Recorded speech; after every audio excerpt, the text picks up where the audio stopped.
Iktar minn 24 sija wara li kien żvelat li Adrian Delija sab 55,000 euro cash biex jibda jħallas it-taxxa, Delija tkellem għall-ewwel darba minn fejn ġabhom. Qal għall-ewwel darba li l-flus ġabarhom mingħand min kellu jagħtih meta kien avukat. Xogħol li suppost ma baqax jagħmel mis-sajf li għadda meta kienet jikkampanja biex isir kap.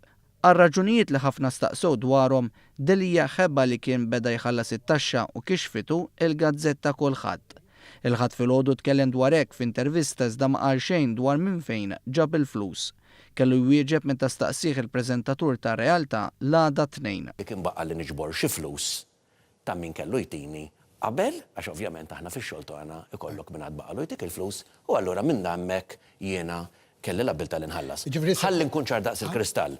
Żgur illi mhux flus illi kien hawn min qisu qed jipprova anke l-bieraħ jinsinwa illi ġejjin minn xi assolutament. Mistoqsi dwar is-sitwazzjoni tiegħu ma tat-taxxa llum ma kienx ċar għalkemm il-ħadd Delija qal li hi kwistjoni magħluqa. Delija tkellem ukoll dwar il-Partit Nazzjonalista u l-mod kif iġib il-flus. Fosthom kien mistoqsi dwar il-każ tal-invoices folots. Beda billi qal li għandu fiduċja fil-Kummissjoni Elettorali. Il-Partit Nazzjonalista għandu fiduċja fil-Kummissjoni Elettorali, kummissjoni li qiegħda hemmhekk ukoll biex tħares il-liġi tal-finanzjamenti tal-partiti? Mela, iva, it-tweġiba.